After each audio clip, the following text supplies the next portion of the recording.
We're excited to be here at Ranco to be joined by their awesome staff, and there's quite a unique story to tell here too. We're going to talk about, and I know Nate here in a minute will talk about some of the flood recovery efforts, and through that the state was very responsive in helping us.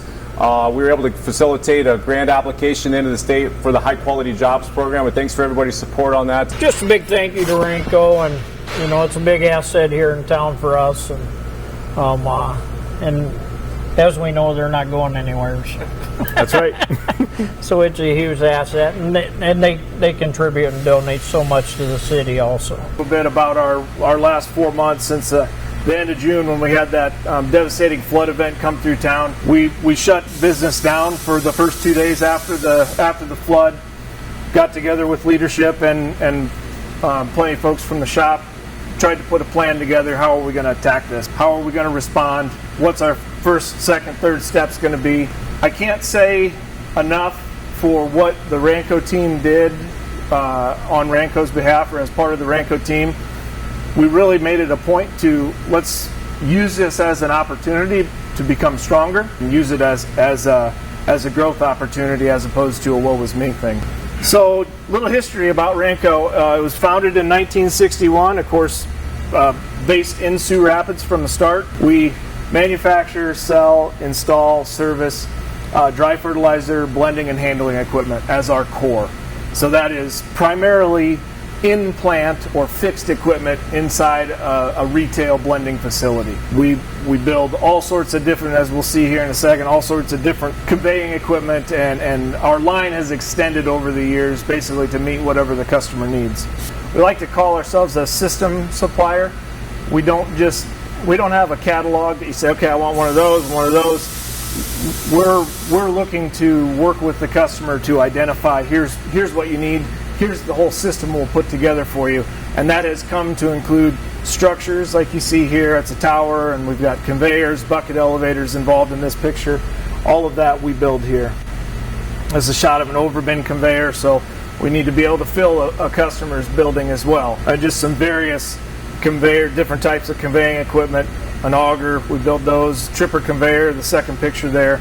Portable drag chains, fixed drag chains, bucket elevators, another shot of an overbin conveyor. So Ranco, we sell equipment basically anywhere. We do have a dealership, an exclusive dealership in Canada through a company called High Tech.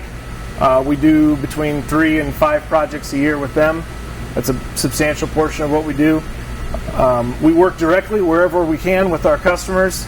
So co-ops, ag retail facilities, the Nutrients of the world, those companies that are offering ag retail to growers, those are our customers. We've got an engineering and design department. Jesse Peterson is our engineering manager. The sales team works with the engineering team to solidify a concept that the customer then can sign off on. And then after that's done, the sales team sort of in some ways hands it off to engineering, and they do a lot of work to ensure that we're going to then manufacture what we need to manufacture. This is a Bystronic laser. It's a 12 kilowatt laser. This thing is going to give Ranco the opportunity to grow and to evolve and to do things that we've never done before because of the increase in technology, the capability increase, the accuracy, the quality that it can provide, and the speed at which it can cut. Once we do have a job sold, like Nate's talked about, and the job has been drawn, and we have prints and some idea of where we need to go, that's where my team gets to kick in. So as plant manager, lucky enough to lead about 35 to 40 people in the production environment, whether it's sheet steel like it's next to us here, or dimensional steel, square tubing, and angle iron. All of that is starting to go through the process. And there's about 8 people that work down here that will begin that. We will cut the steel out. We will bend it, form it, roll it, machine it. A lot of our equipment will go out on semis, so Ranco has a fleet of those.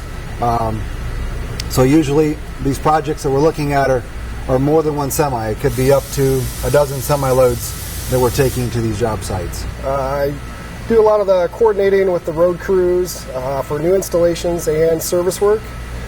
Currently we're coast to coast. We have crews in Missouri, Alabama, Nebraska, and a couple in Iowa. So we do travel a lot. and it's both for new installs and repair work. I also do the logistics side with getting all the stuff that Nate and his team builds loaded, shipped, and delivered, in the proper, timely manner.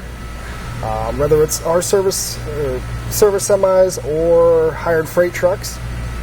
And then I also work a little bit with the shipping and receiving side, and a lot of that's expedited ASAP parts orders and getting the customers the stuff they need when they need it. Internal, in-house, we're a UL-rated panel shop, so strict guidelines for our electrical components. There's a picture up there. As Nate said, we do all the controls in-house for our blending equipment,